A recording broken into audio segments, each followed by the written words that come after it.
Hi everyone and welcome to UI5ers Live. So let's start right away by introducing my panelists for today, starting with our external guest, and this is Christian Pfisterer, who is joining from South Africa, right? Yes, from South Africa. Cool. Hope the weather's nice there. Yes, it is. Yeah, Christian will demonstrate how he configured the UI5 tooling when using TypeScript, third-party NPM packages, and OpenUI5 CDN, and all on a productive OpenUI5 page. So I'm really looking forward to that one. And then we have Merlin Beutlberger and Matthias Osswald with us from the UI5 Tooling team. Say hi, guys. Hey. Hey. Hi. Yeah, they will introduce you to the upcoming UI5 tooling version and also explain some of the ideas and the next major enhancement they are planning. Yeah, and then last but not least, we have Uwe Reeder from the OData V4 models team. Yeah, exactly. That's it. Hi, all. Hi. Yeah, you will explain how to defer the deletion of an entity via an API group using the OData V4 model, right? Exactly, yeah. Cool. So, yeah. And in addition, present as always Stefan Beck. Hey. Peter Müßig. Hi, everyone. And Andreas Kunz. Yeah, so let's start with the first topic. And I think we decided that Christian is going first with his configuration. So go ahead, Christian. Yes, and I'm excited to tell you a little bit about what we did starting in November. And so maybe just to myself, I'm solution architect at HSE in the enterprise solutions team, which is a fancy name for the SAP team. Now we're doing a little bit more, but basically we're doing all, we are responsible for all the applications running, you know, the back-end processes, so to say. And last year we started an integration for tracking our global sea freight containers. And then the last part that was missing is giving the API that we built a very nice, or the integration solution, giving it a very nice front end. And yeah, then obviously, so in the past, I already did a lot of UI5 development. But the last time I did it together with a colleague was maybe 1 or 2 years ago. So what did we do to get back up to speed? I have to thank Andreas Kunz. So the first thing we actually did is, let me start sharing my screen. Since we already knew we wanted to do it the latest and greatest, we started by going through this very good TypeScript tutorial from Andreas, and I guess the other team helped, other members helped as well. So this is the starting point that we started with to get our UI5 OpenUI5 app up and running. Why are we running OpenUI5, not SAP UI5? We actually deployed our OpenUI5 application on Google Cloud, not on the BTP. And that's the reason why we are using OpenUI5 in this case. Yes, and along the way, there were some challenges. I mean, the overall app, just to give you an idea how that looks like, it's quite simple. Basically, it allows our colleagues from the inbound logistics to keep track of all the containers that are currently being transported or have been booked, etc. And they can dug into the details whenever they need to. So basically, it's just a table that we have here, and then you can drill down and now we're fetching live data from a third-party API where we receive the milestones, etc. pp. Regarding this. So yes, that's basically the app that we built. But yes, along the way we had some challenges, and luckily Peter and also Marian did help us to sort out these topics. So I'm already currently logged in. So for authentication purposes, I'm sure. Let me just delete the data and all the cookies. Now you will see, yeah. So what we had to build in addition, somehow a login mechanism, because the app itself is public. So people need to be signed in order to access the data, and we are using the Google Cloud authentication platform, which itself is running on or is using Google Firebase for the authentication purposes.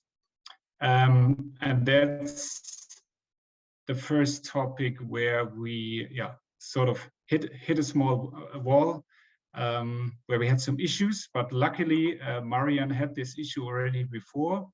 So I used the Slack channel and posted a question, say, hey, anybody know what this problem is? And luckily Marian reached out and said, hey, that he sort of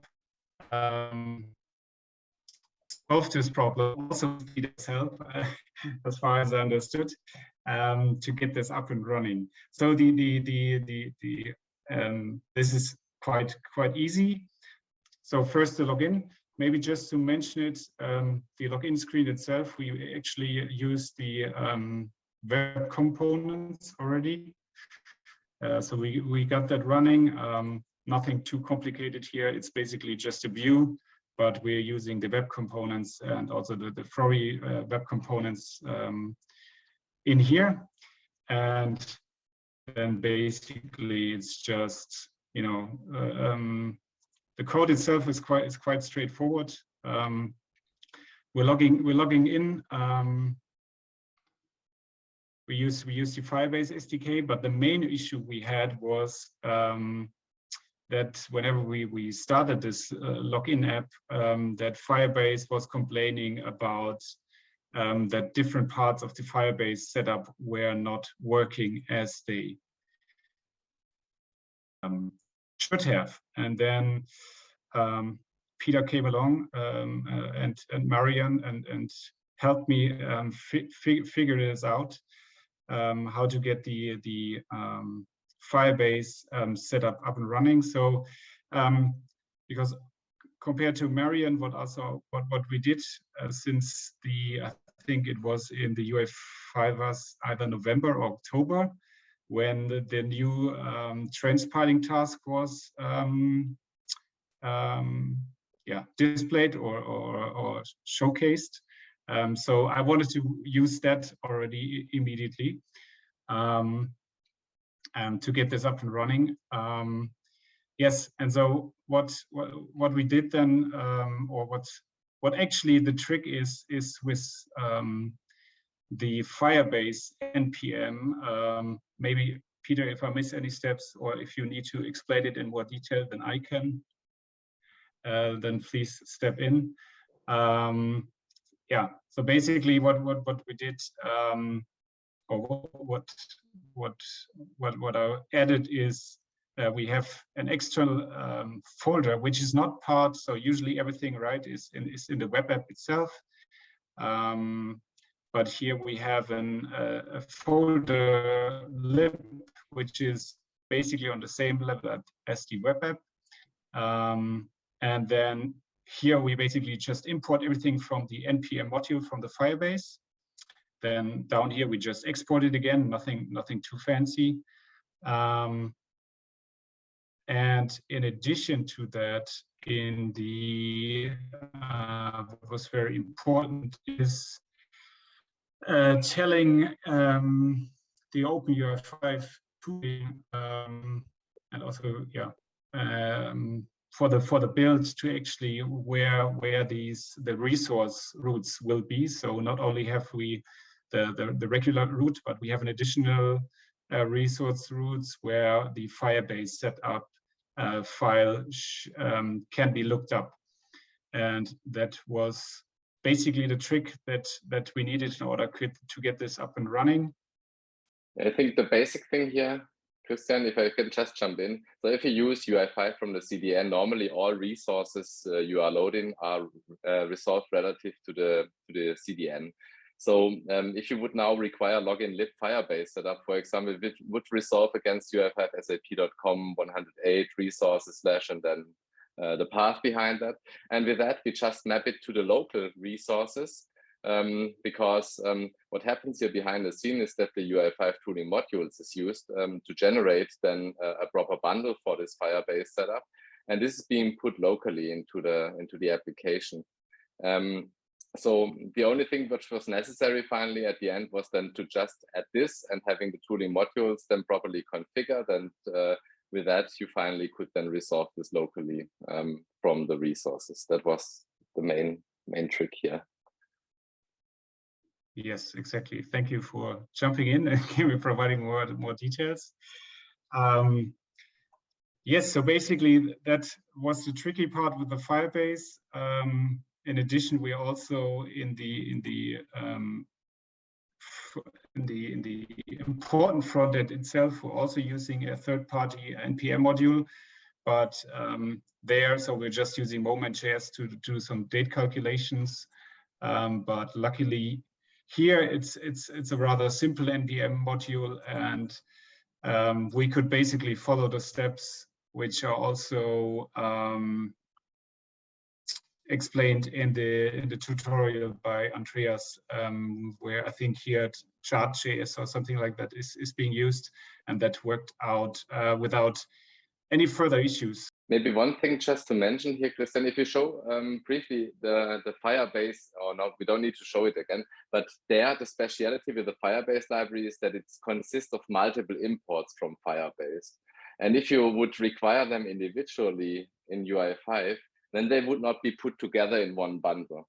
And having this lib package side by side now here, this will be, let's say, the configuration bundle for the tooling modules to know what needs to be all put together in one module, because otherwise this, there would be then, let's say, the same classes from Firebase used in different bundles, and this would then not work together anymore. So having kind of third-party modules which require having many imports or consist of many imports, and you need to put them together, following this approach here, having this lib, is the recommended approach how to do so. Otherwise, it won't work. Exactly. Unfortunately, this code I cannot share, but it's also in the show notes, my GitHub profile. There, I created a version where also Marian and Peter worked at to get things up and running. So if you want to have a look on yourself, you're free. And yes, check it out. So we are very happy. So in December, we went live with with our lovely global file tracking web app. And it was from our side, a very cool experience. And I also have to add, using TypeScript, actually, I understood the UI5 framework even more than before. I understood because sometimes, when you just use the JavaScript, there's it seems like sometimes magic happening behind the scenes, or sort of conversion of types that you expect. And if you're not using, and if you use TypeScript, you're actually forced to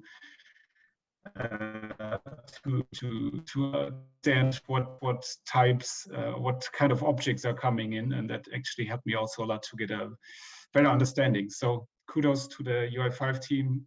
We really enjoyed it, and our next project is in the pipeline already for building another big application with based on OpenUI5. Cool, thank you. Marian just asking, what is the use case? Is it single sign-on with Azure and Firebase? Can you say anything to this? Yes, so for the Firebase, yes, we're using the single sign-on. against our Azure Active Directory. So people don't need to remember username and passwords. Cool.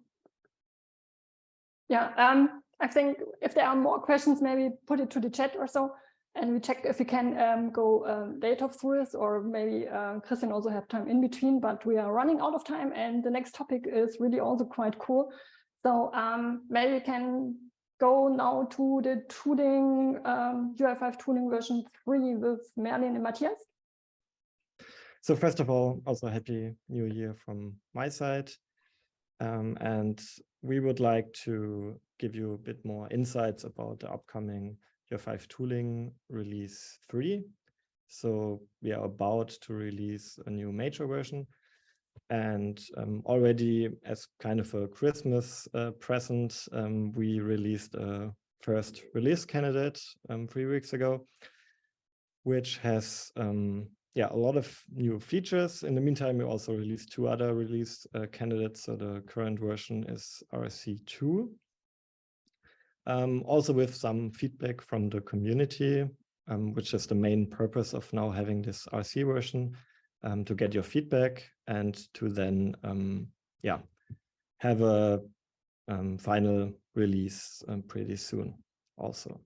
So in general, we also did some breaking changes, but we also have a lot of new features. First of all, we refactored a lot of our code, how projects are processed. We now have a project graph instead of a tree. Main reason behind that is to be prepared for a lot of features. So we make use of it, for example, to have the source map support now in, and also new features that we would like to release like a better local development setup and other things like that, to just ease development even more, and they will then be built on top of that. So I will just briefly go through the list. You can read all the details by yourself. So as said, we have source map support, and also support for the latest ECMAScript features 2022. So you can use all the new features then with this version. Mainly our focus on all these features was to be able to replace our internal release build, which was still based on tooling we've created in the early years of UI5 based on Maven and Java. And with this release, we now are able to sunset this build tooling and to use the UI5 tooling also to create our internal releases. So that's why, some of those features might not be relevant for you guys, but to understand that this is really an important topic for us to just modernize also our internal build. I think that's about it here. And to really see how you use it, we have created a migration guide. So you can just install the latest RC version with this command. So there's a tag called next, which is then the next version compared to the latest tag, which is still version 2. So you need to have a higher node and NPM version. And we also will have a new spec version 3. But for extensions, this should be pretty compatible. That's also what Merlin will show in detail later on about how extensions change. Other than that, we can finally get rid of this UI5 configuration within the package.json, which many of you will know that you have to configure all dependencies that should be taken into account by UI5 tooling. For example, if you have extensions in the dev dependencies, then you had to list them here. And now you can just remove this section completely and it will still work. So UI5 tooling will now analyze all dependencies. And that's not required anymore. Also, the API usage has changed. Not only that we changed from a tree to a graph, but also that we now have ES modules. So if you're using ES modules, you can just import them as usual. If you're using CommonJS, then you have to use a dynamic import, which is asynchronous. But that also works still. So that's if you're using APIs directly. And then there are some other changes, like for JSDoc, we will now fail to build. And we always require dependencies to be built. So this is also some major change to UI5 tooling, so that if you now build, for example, an app as a self-contained package, then we will always build all your dependencies. Also, if you do just a preload build, this will be done. And this takes more time if you have to do that, but it makes sense if you understand the whole concept that we just can always rely that we have dependencies that are built.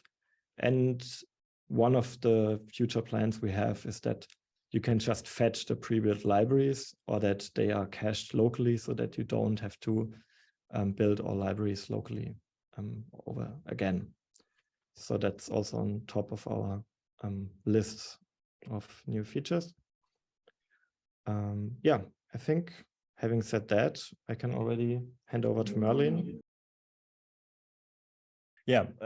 Sadly, we don't really have enough time to present or demo all the nice new features we have in UI5 Tooling version 3, but we thought maybe one very interesting topic for the community here is the impact on extensions, because we enhanced APIs and we also want to clarify some things. So what Matthias already mentioned, extensions that are developed today should still work as they are. They don't need any modification. They define a specification version. Today, typically specification version 2 point something in the UI5 YAML, typically at the top. And with UI5 Tooling version 3, we see this old specification version and stay compatible. So the extension will still work without touching it. But if you want to use nice new API that we came up with, you need to upgrade to specification version 3, which will then also make your extension unusable with old versions of the tooling.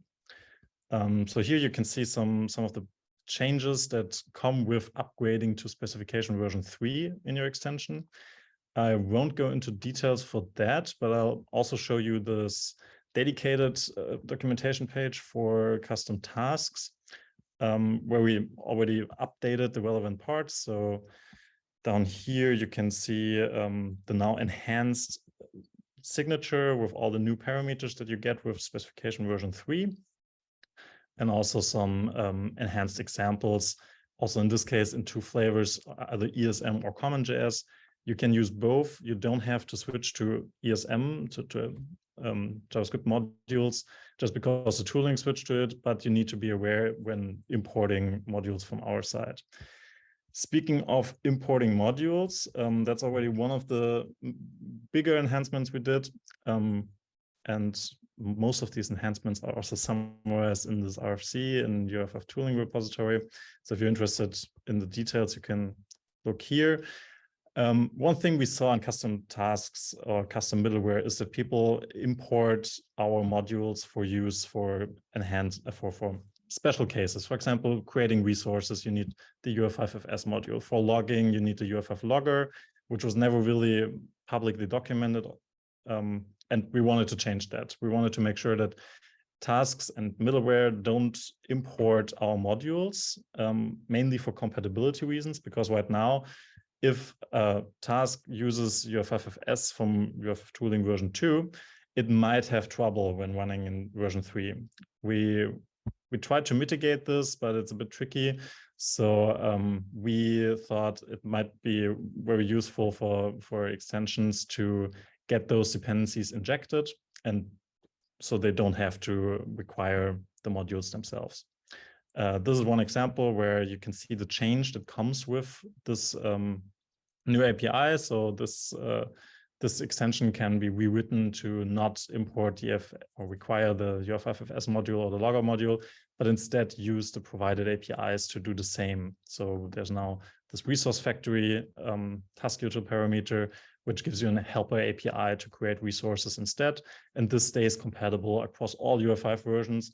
So if you write a tooling, if you write an extension today with this API, we will do the best we can to make sure that this extension still works with future versions of the UI5 tooling. All of this API is mainly contained in the task util and middleware util helpers. Those already exist today. You might have already used them, but we really enhanced them. As you can see here, there are many new functions like get dependencies, get project. These are functions that come with the graph enhancement. You can now access projects from the task and get metadata. And also, yeah, many other helpful functions. I'll just demo this in an example with the OpenUI5 sample app. So you might already know this app. It's a pretty basic app. And in this case, I have a custom task that generates a file index. So yeah, this is mainly to demo some things, but you can think of it like, yeah, we create some metadata files that you might use in your application to display information like statistics about how many files do you have in your project and what kind of files. It's the basic idea. I'll just jump into the implementation of the custom task here, file index task. And here you can see I use the task util with the new functions provided there. So I use the resource factory to have my helper functions to create resources down here. I can create a reader collection, which combines the workspace and the dependencies reader. So I can just access all the resources with one call here, with one glob call. This gives me all the resources. Then I loop over them. I determine what kind of resource is it, based on the file extension. I create some maps and then write out some files here. Another thing is we now have this log parameter, which allows you logging. So you can see here, I'm logging something, and you can see this later in the log output. I think this is also very helpful, and you don't have to require the UI5 logger now or maintain the dependency and upgrade it. You just get it injected. Then further down, I have a section where I access the projects I'm using in this project. So my dependencies and the project itself. Here I'm collecting the versions of all dependencies. So I use this get project API, and I use the get dependencies API provided by the task util to loop over all dependencies, collect the versions, and write them out in a file. And I'll just demo this. So I just execute a UI5 build here in this project. And as you can see now, also the SAP UI core project, which is a dependency, is being built. And soon I have a build output. And here I have my files. So this is listing all the resources in the project and its dependencies. And also here I see the versions of my project and all the dependencies. Now you might wonder, why was only the core and the sample app itself built? And this is due to another enhancement or new API that we have here. So custom tasks can now have this determine required dependencies function. If they export this function, UI5 tooling will call it before calling the task to determine which dependencies the task requires. As you have seen earlier, Matthias showed that this is a major change in UI5 tooling. We now build all dependencies that are required. So if a task requires resources from a dependency, UI5 tooling will make sure that this dependency is built before the task is called. In the past, this was not the case, which led to inconsistencies in some cases. Now we simplified this, but on the other side, of course, the build takes longer, and this allows you to really tell us which dependencies this task requires, so that we can skip building all the dependencies and only build those that are required. The signature is similar to that of the task itself, with the addition that you get a set of available dependencies, which you can then basically reduce to which dependencies you want, and then just return those to us. In this case, only SAP UI core is kept. All the other available dependencies are removed. So therefore, only the core is built. And I have some other examples here. For example, you can include all direct dependencies if you need that for your task, or ignore all framework projects. You now have access to this information, or you can just ignore all of them by not providing this function at all, in fact. Yeah, and I think that's all I wanted to show for custom tasks. I hope these new APIs help you, help the community, writing even greater extensions than they already do today. And we really hope to get your feedback. This is a release candidate right now.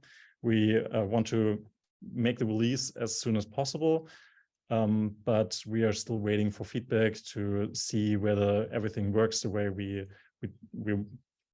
hope it works, and also whether we need to make any changes in some of the new APIs. That's it from us. Thank you. Thank you.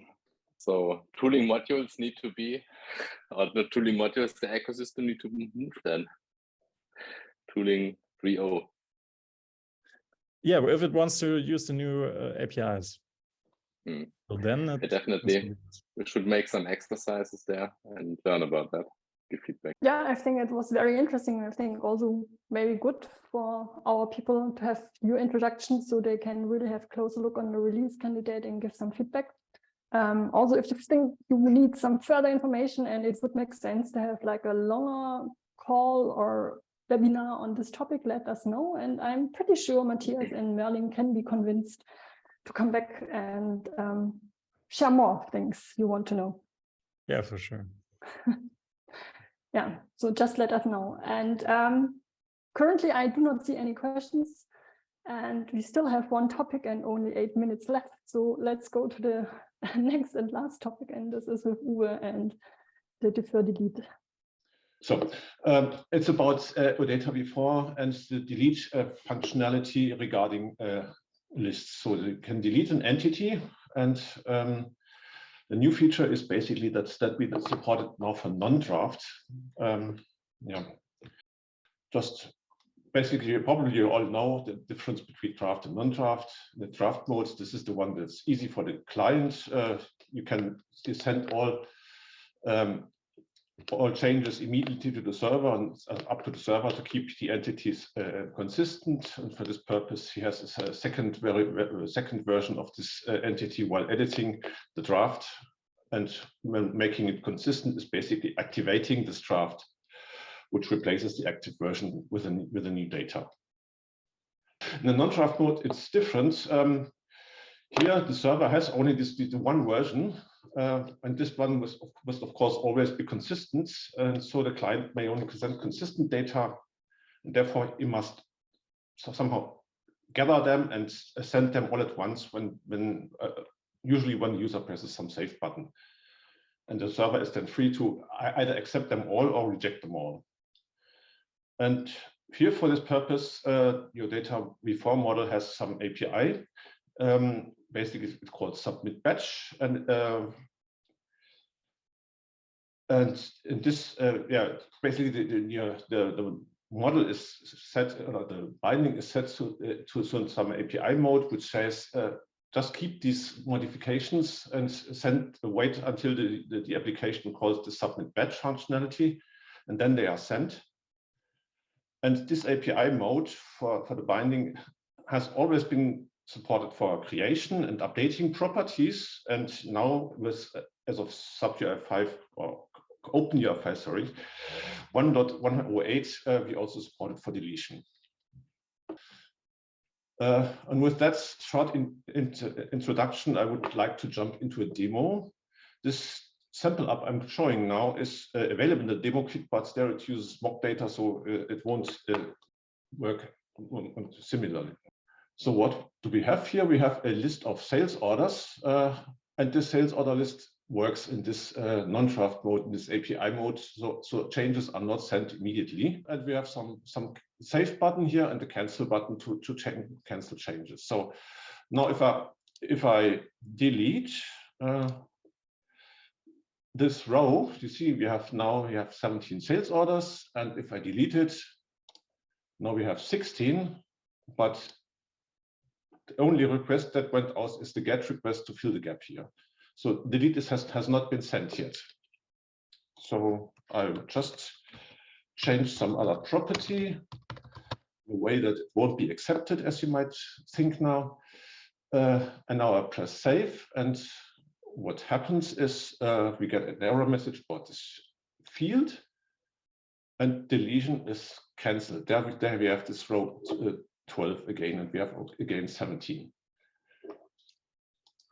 So they have been sent at once, and the rejection of this modification caused the fact that also the deletion was rejected and cancelled.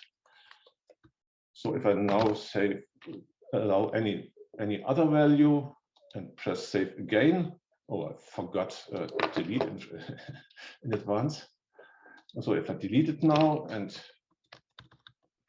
enter new value and press save, we see that the change and delete are sent.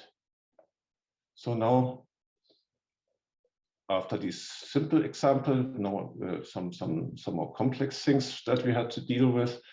So let's take this one, or this one, row 8. Get rid of the messages. So now again, I delete it. Look at the gross amount, it's about 195. And now I filter for everything which has a gross amount larger than 1,000, as you can see. And if I cancel it now, it won't actually be part of the collection anymore. So it should not appear and should not have any effect on the count. And as you see, it didn't. And if I now delete the filter again, there it is again. And another thing is now we filter again, delete again and filter so that it still would be part of the collection. And if I reset it now, it's there again. So basically, that's it, what I wanted to show. So this deferred delete was some feature that has been requested quite often. And now I finally did it. And yeah, there's one thing left for the non-draft in the OData V4 model, that is the deep create. And that's basically the task that we are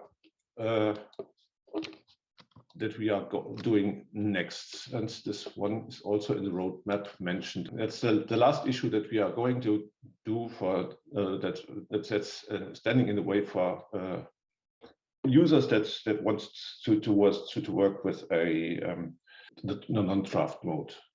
There is one question coming in. The two options are available from which version, Uwe?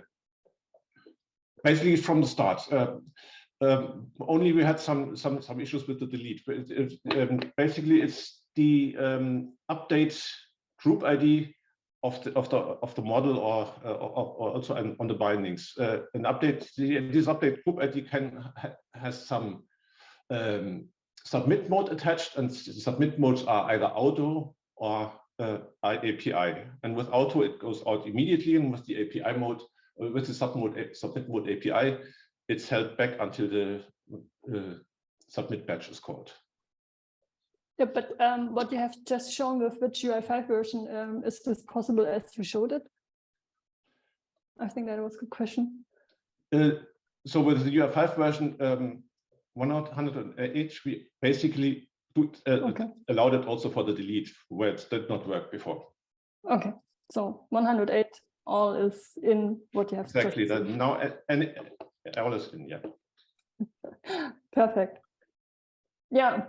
What can I say? I mean, time was running today, so thanks for joining today, and thanks for staying with us, even it was a bit longer than 4 o'clock. Thanks a lot, Christian. I hope, especially thanks for interrupting your vacation just to come to UI5ers Lives. So have a nice vacation in South Africa, and hope see you with the next project here or at UI5Con or anywhere else. So I'm really looking forward to more use cases you're doing with UI5. We definitely will follow up. And also thanks to our other panelists, Uwe, Merlin, and Matthias. Hope all of you learned something. And if you have any questions, let us know. If you have ideas for topics, or if you want to have more information on specific topics, let us know. For now, we say goodbye, and I hope to see you all in February again. So have a good evening. Have a good start in the year. Thank you. Bye. Bye-bye. Bye.